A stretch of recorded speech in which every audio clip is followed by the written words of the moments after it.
안녕하세요. 사랑하는 성도님, 생명의 주님이 우리와 함께 하십니다. 우리와 함께 하시는 주님을 찬양합니다. 기도합시다. 주님 감사합니다. 오늘 또 새날을 맞이하는 저희들은 함께 하실 주님을 기대하며 또 오늘 하루를 주님께 맡기고 나아갑니다. 이렇게 하루하루 주님의 말씀으로 함께 나아갈 수 있음이 저희들에게는 큰 기쁨이고 또 감사입니다. 오늘도 저희들에게 다가오실 주님의 말씀 기쁨으로 받아들이고 또 깨닫고 깨닫는 대로 믿음으로 행동할 수 있도록 인도하여 주시옵소서. 예수님 이름으로 기도합니다. 아멘. 오늘 말씀은 요한복음 12장 1절에서 11절입니다. 요한복음 12장 1절에서 11절입니다. 6월절 엿새 전에 예수께서 베다니에 이르시니 이곳은 예수께서 죽은 자 가운데서 살리신 나사로가 있는 곳이라.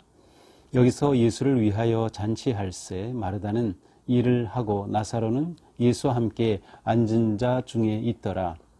마리아는 지극히 비싼 향유 곧 순전한 나드 한 근을 가져다가 예수의 발에 붓고 자기 머리털로 그의 발을 닦으니 향유 냄새가 집에 가득하더라. 제자 중 하나로서 예수를 잡아줄 가룟 유다가 말하되 이 향유를 어찌하여 300데나리온에 팔아 가난한 자들에게 주지 아니하였느냐 하니 이렇게 말하면 가난한 자들을 생각함이 아니요 그는 도둑이라 돈 궤를 맞고 거기 넣는 것을 훔쳐가미러라. 예수께서 이렇게 이르시되 그를 가만두어 나의 장례할 날을 위하여 그것을 간직하게 하라. 가난한 자들은 항상 너희와 함께 있거니와 나는 항상 있지 아니하리라 하시니라. 유대인의 큰 무리가 예수께서 여기 계신 줄을 알고 오니 이는 예수만 보기 위함이 아니요 죽은 자 가운데서 살리신 나사로도 보려 함이러라.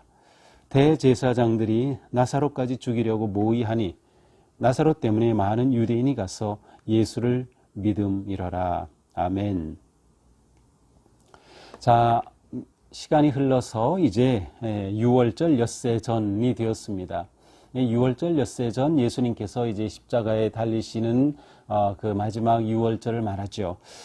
이 엿새 전이 어느 요일일까? 일반적으로는 토요일로 보지만 또 깊이 들어가서 계산해 보면 토요일이 아니라 금요일로 보는 것이 더 옳다라는 그러한 또 논리도 가능합니다.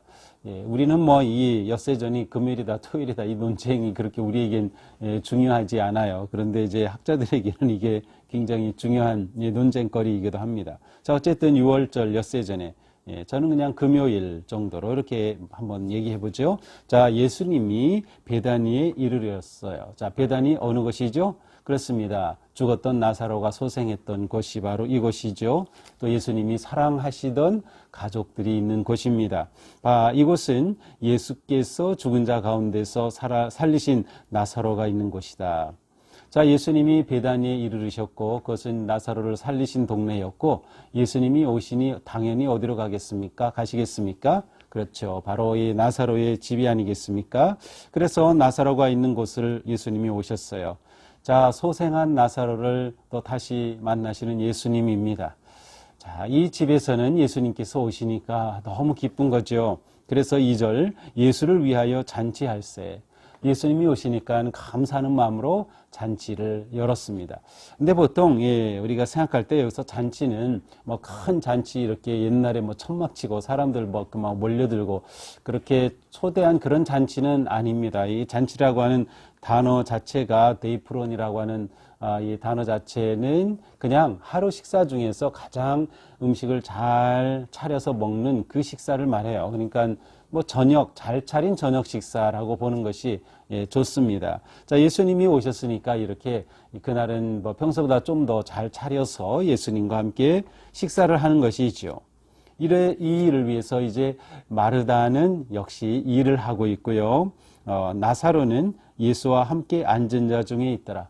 예수님과 함께 앉은 자는 식사할 때의 그 자세를 표현하는 단어인데, 이제 식사기에 모인 사람들 가운데 나사로, 예수님, 사람들이 있었다 하는 그러한 표현이죠. 자, 나사로가 다시 살아난 것을 기뻐해서 예수님이 오신 그 자리에 잔치가 열렸습니다. 그런데 이때 전혀 예상하지 못한 일이 일어납니다. 3절이에요. 마리아는 지극히 비싼 향유 곧 순전한 나드 한 근을 가져다가 예수의 발에 붓고 자기 머리털로 그의 발을 닦으니 향유 냄새가 집에 가득하더라. 자, 마리아의 이 행동은 굉장히 이례적인 돌발 행동입니다. 왜냐하면 남자들이 식사하는 자리에 여성이 들어갔다는 것도 좀 이례적인데, 더 나아가서 식사하는 자리에서 이 마리아가 향유를 열었다는 것이요. 향유가 담긴 그러한 병이겠죠. 그 옥합이라고도 할 수 있는 그것을 열었다고 하는 것이 아주 이례적인 행동이죠. 더 나아가서 깜짝 놀라게도 이 향유를 어떻게 합니까? 예수의 발에 붓습니다. 이거 더 이상한 일이죠. 그 당시에는 다 맨발로 다니니까, 또 유대 지역은 뭐 양말 신지 않고 맨발로 다녀도 기후상 전혀 문제가 없어요. 이렇게 맨발로 다니는 그러한 것이니까 예수님의 발에 그냥 부을 수 있죠. 또 이 당시에는 집에 사람이 들어오면 문가에서 손발을 물로 씻는 것이 일반적인 그러한 일단 생활 패턴이었으니까, 또 들어올 때 또 부잣집에서는 뭐 종이 들어오는 손님들의 발을 씻어주고 손을 씻어주고 하겠지만, 어쨌든 이렇게 들어왔다는 것은 그렇게 모든 과정을 거치고 들어와서 식사 자리에 비스듬히 누워있는 상태이기 때문에 예수님의 발이 이렇게 겉으로 드러나 있는 그런 상태예요. 누구나 다 마찬가지죠. 자, 그렇게 예수님의 발에 향유를 부었어요. 이것도 정말 놀라운 일이죠. 이례적인 일입니다. 어떻게 향유를 발에 붓습니까? 그런데 더 충격적인 일이 일어납니다. 그것은 마리아가 머리털로 예수님의 향유 분 그 발을 닦아줍니다. 그렇게 되니까 어떻게 됩니까? 향유 냄새가 온 집에 가득하더라. 향유 냄새가 온 집에 가득하더라. 자, 나드 한 근에서 나드 향이라고 하는 것은 이 당시에 아주 귀한 그러한 그 향품이었습니다. 제가 찾아보니까 이 나드 향은 히말라야 산에서 나오는 그 어떤 그 향초 뿌리가 있다 그래요. 그 나무가 감송 향이라고 하는 그 나무가 있는데, 그 뿌리로부터 이 향을 채취하고 거기서 나오는 이 향유가 바로 이 나드 향인데, 나드라고 하는 이 단어 자체도 나르다라고 하는 이 단어 뭐라고 할까요? 향기가 난다, 향기가 좋다라는 뜻인 나르다라고 하는 이 단어에서 왔다고 합니다. 이 단어는 불교와 관계가 깊은 산스크리트어라고 하는데요. 그러니까 굉장히 희귀하겠죠. 요즘도 만약 우리는 히말라야산 소금 이렇게 특별히 그런 것들도 있는데, 지금도 이렇게 희귀한 곳에서 온 것은 굉장히 귀하겠죠. 그 당시에는 정말 귀한 것이었어요. 그래서 이것을 예수님의 발에 붓고 머리털로 닦았습니다. 발에 부었다. 자, 마리아와 관련해서 이 발은 좀 특별한 의미가 있는 것 같습니다. 이제 우리가 보았던 11장 32절에 가서 보니까 이제 예수님이 그 나사로가 죽은 후에 이제 오시자 먼저 마르다가 만났죠. 그리고 마르다가 예수님께 그리스도십니다, 하나님의 아들이십니다, 믿나이다 고백한 후에 마리아가 또 예수님이 찾으신다 해서 예수님을 만나죠. 그때 마리아가 어떻게 합니까? 예수님을 뵙고서 발 아래 엎드려. 네, 마리아는 예수님의 발과 굉장히 관계가 있는 것 같아요. 예수님의 발 아래 엎드려. 그렇습니다. 바로 그 발입니다. 여기 이렇게 발을 닦는다는 것은 겸손과 헌신과 존경의 표현이었습니다. 더군다나 여성이 머리털로 발을 닦았다. 이것은 정말 완전히 자기 자신을 내려놓는 그러한 헌신과 사랑과 존경의 표현이었던 것이죠. 이렇게 해서 온 집안에 향유 냄새가 가득하였습니다. 자, 그런데 이 장면에서 우리가 흔히 생각하지 못하는 것을 좀 이렇게 제가 찾아봤어요. 그런데 유대인들에게 예수님의 이 모습, 향기가 나는 모습과 이제 내일 본문에 가서 보면 나귀를 타고 가셔요. 예루살렘에 입성하시는 예수님의 모습인데 이 모습은 솔로몬 왕을 연상시킵니다.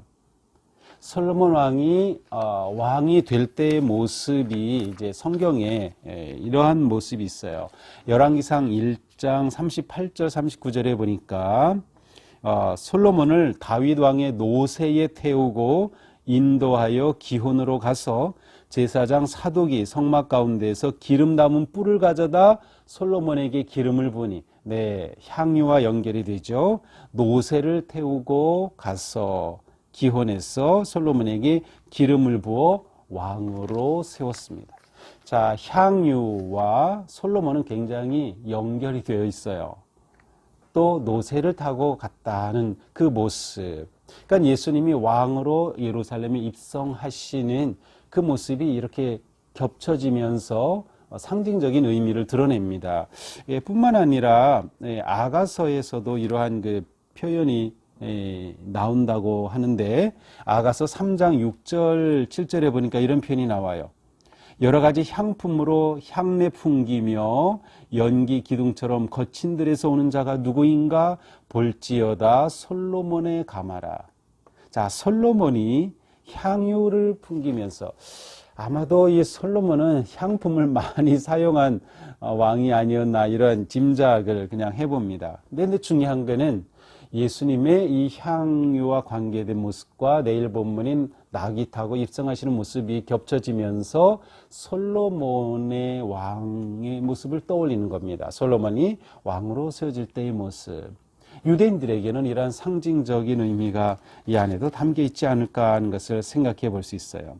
자, 이렇게 이 마리아가 하는 행동을 보고 4절 제자 중 하나인 가룟 유다가 이런 말을 합니다. 이 향유를 어찌하여 300데나리온에 팔아 가난한 자들에게 주지 아니하였느냐? 원망하고 불평하고 좀 이 마리아에 대해서 책망하는 거죠. 자, 그렇다면 이 마리아가 이날 예수님의 발에 분 향유는 300데나리온이었어요. 이 300데나리온어치의 향유였어요. 보통 이게 한 350ml라고 합니다. 저는 모르지만 350ml와 가장 가까운 건 소주 한 병이라고 하고요.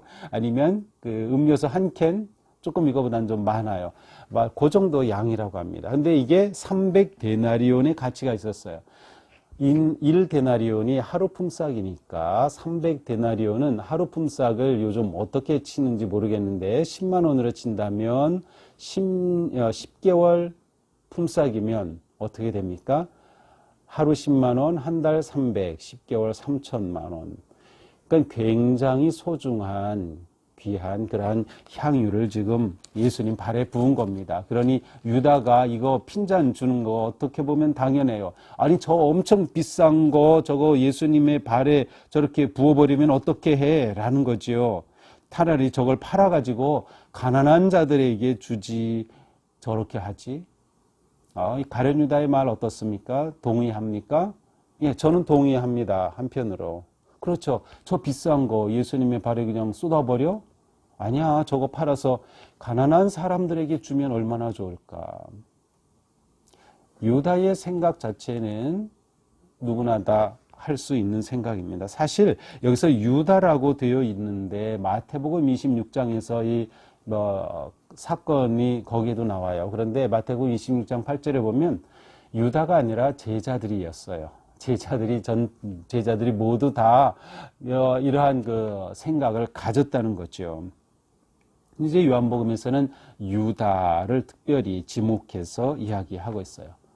사실은 제자들이 다 분개한 셈입니다. 그러니까 예수님의 말씀에서도 가난한 자들은 항상 너희와라고 복수로 말하잖아. 너라고 하지 않고 너희와. 그러니까 이 유다의 행동은 개인의 행동 말일 뿐만 아니라 한편으로는 제자들의 마음도 드러내는 그러한 것이었어요. 그러나 다른 제자들과 유다의 그 생각의 뭐랄까요, 원천은 달랐습니다. 다른 제자들은 정말 말 그대로 가난한 자들에게 주면 좋았을 걸, 그런 마음이 있었을 것이라고 우리가 생각해 본다면 유다는 그래서가 아니었어요.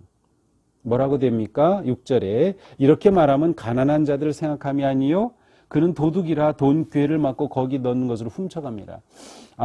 이 유다가 예수님과 제자들의 이 모든 사역의 회계였습니다. 회계. 그래서 이 재정을 맡았던 거죠. 그런데 이 유다가 이 재정에서 살짝 개인적으로 착복한 것이 분명합니다. 이렇게 구체적으로 표현이 되고 있어야죠. 그래서 거기서 훔쳐가요. 그러니까 유다는 정말 가난한 사람을 위해서 그런 게 아니라 이러한 돈이 들어오면 자기가 거기서 더 취할 수 있는 거를 아쉬워하는 그러한 도둑의 심보를 가진 유다라는 점을 여기서는 부각시키고 있습니다. 자, 예수님이 이러한 상황에서 뭐라고 말씀하십니까? 그를 가만두어 나의 장례할 날을 위하여 그것을 간직하게 하라. 가난한 자들은 항상 너희와 함께 있거니와 나는 항상 있지 아니하니라. 자, 이 마리아가 하는 거 가만둬라. 왜 핀잔 주느냐 하는 거죠. 나의 장례할 날을 위하여 그것을 간직하게 하라. 내 장례를 준비하는 거다라고 말씀하셔요. 마리아가 예수님의 장례를 준비해야지 하고 했던 행동은 아니에요. 마리아의 이 행동은 순수하게 오빠를 살려주신 예수님, 자기 가정을 사랑해주신 예수님에 대한 감사와 존경과 헌신의 행동이었지만 예수님은 어떤 일이 있을 걸 다 알고 계셔요. 그래서 이렇게 마리아의 행동을 통해서 예수님의 장례를 준비하는 것이라고 말씀해 주시는 거죠. 장례, 유대인의 장례는 시신이 이제 냄새가 나기 때문에 거기에 향품을 바릅니다. 예수님이 돌아가셨을 때에는 니고데모가 예수님을 위해서 향품을 얼마나 발랐을까요? 요한복음 이 뒤에 했던 어디엔가 이렇게 가서 보면 제가 거기 찾아보지는 못했는데 이 니고데모가 예수님이 돌아가셨을 때 향품을 100근을 사용해서 100근. 오늘은 한 근이었죠. 한 근을 사용했어요. 이 한 근이라고 하는 이 수량은 리트라라고 하는 단어예요. 여기에서 우리 그 용량의 1리터, 2리터, 리터지요. 여기서 나온 단어예요. 그러니까 원래는 리트라라는 단어인데 한 근이 대략 325g 정도에 해당하는 거예요. 근데 예수님을 위해서 100근을 썼다라고 기록이 됐어요. 어디 요한복음 어디 있는데, 네, 예수님의 경우는 100근을 사용했어요. 그러니까 그 당시에 시신의 냄새를 좀 제거하고 또 시신을 보존하는 그런 의미에서 이러한 향품을 사용했던 거죠. 그러니까 이 마리아의 행동을 예수님은 예수님의 장례를 준비하는 것이라고 말씀해 주셔요. 그러면서 가난한 자들은 항상 너희와 함께 있거니와 나는 항상 있지 아니하니라. 정말 그렇게 가난한 사람 생각해? 그렇다면 가난한 자 항상 너희와 함께 있을 거야. 그러니 그렇게 도와주면 돼. 그렇지만 나는 영원히 너희와 함께 이렇게 육신의 몸으로 있지 않을 것인데 라는 예수님의 말씀이에요.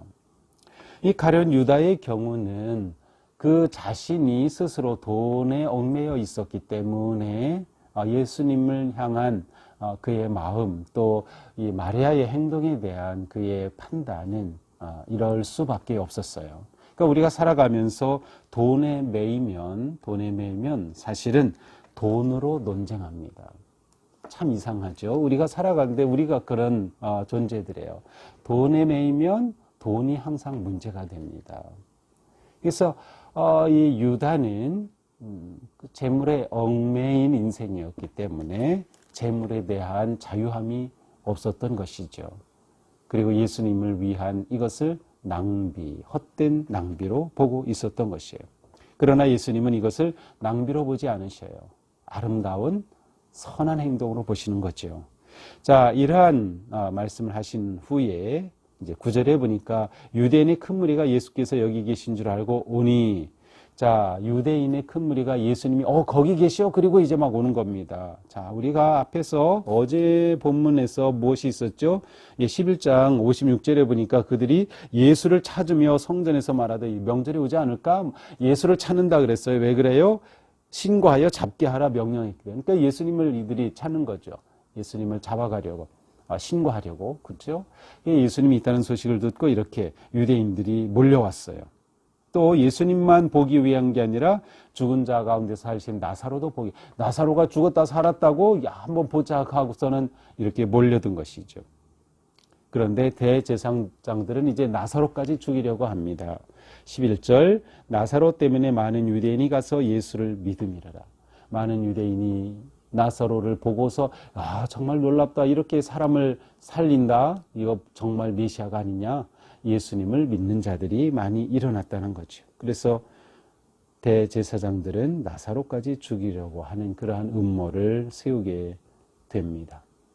자, 오늘 말씀을 보면서 오늘 말씀에서 우리에게 가장 다가오는 이미지는 무엇이죠? 그렇습니다. 향기입니다. 향유내음 가득한 그곳. 자, 예수님은 이날 마리아가 향품을 그렇게 발에 쏟고 머리털로 닦은 후에 이 향기가 이 사람 몸에 이렇게 배이면 오래 갑니다. 그러니 저는 이런 상상이 가능하다고 봐요. 이날 이후 예수님 이제 6월절 엿새 전이니까 6월절 만찬 후에 돌아가시죠. 그러니까 예수님이 돌아가실 때까지 예수님이 가시는 곳마다 이 향기가 그대로 퍼졌을 겁니다. 그리고 이 향기는 무슨 향기였어요? 솔로몬 왕과 비유된 그런 모습으로서 왕의 향기였습니다. 우리를 위해 목숨을 내어놓으실 왕의 향기가 십자가에 달리시기까지 한 주 동안 가는 곳마다 퍼졌을 것을 상상해 봅니다. 정말 놀라운 그러한 예수님의 모습입니다. 자, 그렇다면 우리는 이렇게 물어보면 좋을 것 같아요. 나는 어떠한 향기를 드러내고 있는가? 나의 삶은, 나라고 하는 존재는 어떤 향기를 내뿜고 있는가를 물어보는 것이죠. 나는 정말 누군가에게 생명의 향기를, 소망의 향기를, 기쁨의 향기를, 사랑의 향기를 뿜고 있는가? 아마 이 향기를 다른 말로 번역하면, 바꿔본다면 영향력으로도 바꿀 수 있을 것 같아요. 그것이 향기로운 영향력이죠. 상대방에게 미치는 겁니다. 우리가 예수님을 정말로 만났고 예수님을 믿고 따르고 예수님을 모시고 산다면 우리의 삶에서 향기가 드러나야 한다. 바로 예수 그리스도의 그 사랑과 생명의 향기를 바라는 선한 인생을 살아가는 것이죠. 그러니까 우리의 삶은 이렇게 아름다운 것이에요. 예수님을 믿는 삶은 이렇게 거룩한 것입니다. 또한 우리는 사랑에는 낭비가 없다는 것을 생각해 봐야 합니다. 사랑에는 낭비가 없습니다. 이 마리아가 예수님을 위해 이것을 쏟을 때 아깝다 하는 마음으로 쏟았을까요? 아니요. 부족하다는 마음은 있었을 수 있겠지만 아깝다, 낭비다라는 생각은 일도 하지 않았을 겁니다. 왜 그렇습니까? 바로 그것이에요. 사랑에는 낭비가 없는 것이에요. 자녀를 사랑하기 때문에 우리 부모들이 얼마나 모든 것을 다 자녀를 위해 씁니까? 부모가 그게 낭비라고 생각하나요? 아니요. 자신의 노후 대책해 놓았던 것까지 다 쓰잖아요. 물론 가르치려고 쓰기도 하고 또 사업하라고 쓰기도 하고 다 이게 사랑이기 때문에 가능한 거죠. 사랑에는 낭비가 없습니다. 그렇다면 우리가 정말 예수님을 사랑한다면 예수님을 위해 우리는 낭비라고 여기지 않을 것입니다. 우리가 교회를 사랑한다면 교회를 위해 쓰는 것은 낭비라고 생각하지 않을 것입니다. 우리가 이웃을 사랑하고 누군가를 사랑하기에 예수님의 말씀대로 살기에 그렇게 쓴다면 결코 그것은 낭비가 아닐 것입니다. 선하고 아름다운 주님께서 받으시는 향기로운 인생이 되는 것이죠. 재물은 사랑이 있는 곳으로 흐르게 마련입니다. 그렇습니다. 우리의 마음이 있는 곳에 재물은 자연스럽게 따라갑니다. 우리 교회 바로 그러한 교회입니다. 우리 교회 성도님들 바로 그러한 성도님들이에요. 얼마나 교회를 사랑하고 주님을 사랑하는지 헌신하고 헌금하고 그렇게 사랑 있는 곳으로 재물이 흐르는, 그래서 그것으로 주님의 사랑을 나누게 하시고 교회를 세우게 하시고 일하시는 주님을 우리는 찬양할 수밖에 없습니다. 우리의 삶은 바로 이렇게 향기로운 삶이죠. 향기로운 삶은 가만 생각해 보면 결코 말만으로는 불가능하다는 것을 알 수 있어요. 말만 가지고 한다면 가룟 유다가 대단한 말을 한 것 같아요. 그런데 말만으로는 향기로운 인생을 살 수 없다. 결국 구체적인 행동과 헌신과 드림과 자기 포기와 겸손이 필요하다. 바로 우리는 이러한 삶을 향해 나아갑니다. 비록 우리가 때로는 부족하고 실수하기도 하고 넘어지기도 하지만, 그러나 우리는 이처럼 아름다운 삶을 꿈꾸면서 오늘도 살아갈 겁니다. 사랑하는 성도님들, 바로 당신은 향기로운 존재입니다. 오늘 하루 우리 성도님을 통해서 누군가가 향기로운 인생을 맛보는 그런 복된 하루가 되기를 축복합니다. 기도합시다. 주님, 오늘 말씀도 저희들에게 은혜로 다가옵니다. 우리를 위해 생명을 내어주신 주님, 주님의 그 사랑이 저희 안에 배어 있기에 오늘 하루 저희의 삶이 향기로운 하루, 우리의 가정이 향유내음 가득하고 우리의 직장이 향유내음 가득하고 내가 서 있는 또 내가 존재하는 그 자리가 향기로운 기쁨으로 넘치는 그러한 복된 존재 되게 하여 주시옵소서. 오늘 하루 우리 살아가는 동안 또 이후에도 우리가 가는 곳마다 우리를 통하여 그리스도와 사랑과 기쁨과 생명의 향기가 은은하게 퍼지고 영향력을 미치는 존귀하고 아름다운 저희들의 삶으로 인도하여 주시옵소서. 예수님 이름으로 기도합니다. 아멘.